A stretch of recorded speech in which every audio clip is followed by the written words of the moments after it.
Does the government work for us or do we work for the government?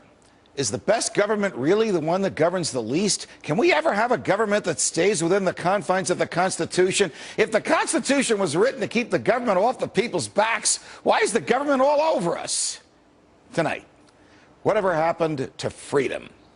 Understanding where we go from here should start with understanding how we got here. We are the free and independent people of the United States of America.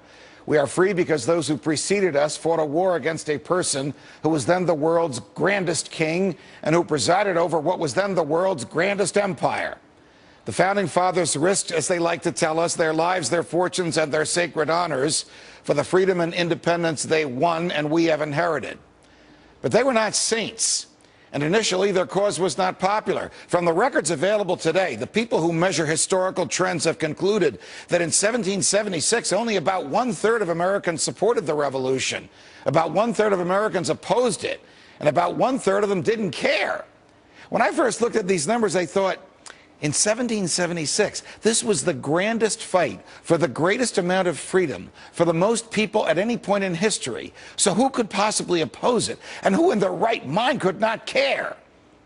Fast forward to today and ask, who could possibly support a government that regulates everything from the strength of the water pressure in your shower to the size of the toilet bowl in your home to the thickness of the leather in your shoes? Who could want a government that punishes people for speech, that lets its own agents write their own search warrants, that fights wars just to keep the military-industrial complex busy, that debases all you own by printing worthless money and putting it into the stream of commerce, that gives away more than half the tax dollars it collects, and that, despite express provisions in the Constitution to the contrary, permits the president to lock up whoever he wants and to throw away the key?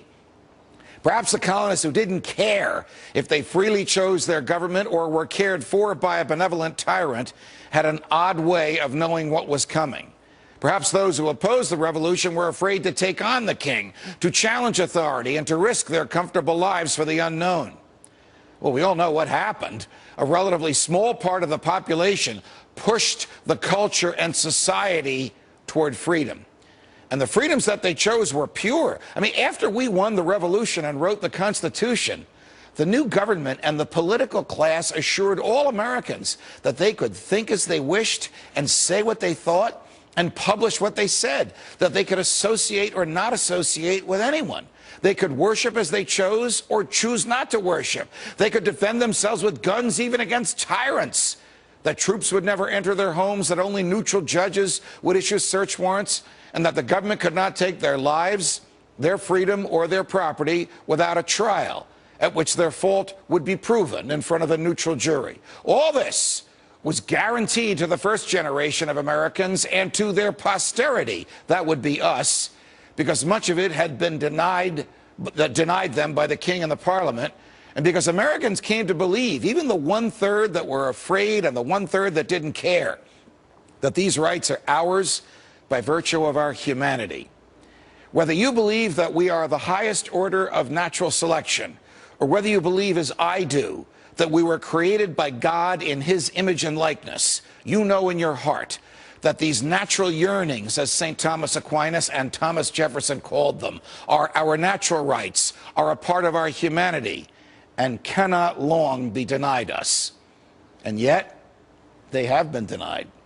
The same Founding Fathers who wrote that Congress shall make no law abridging the freedom of speech, in fact, enacted the Alien and Sedition Acts, which punished speech that was critical of them, critical of the government.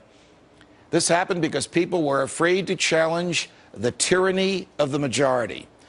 America, the greatest losses to our freedom have come not from someone attacking us, but from the government ignoring the Constitution and the majority letting them get away with it. The worst amendments to the Constitution were not those ratified by the states, but rather were amendments by consensus, where all three branches of government agreed to look the other way. When good people do nothing, bad things happen. So what shall we do? We should challenge authority, no matter who is in charge. We should challenge the majority whenever it curtails anybody's freedom. We should side with freedom, no matter what the government says. We should vote out of office those who push the government outside the Constitution, no matter what earmarks they just brought home.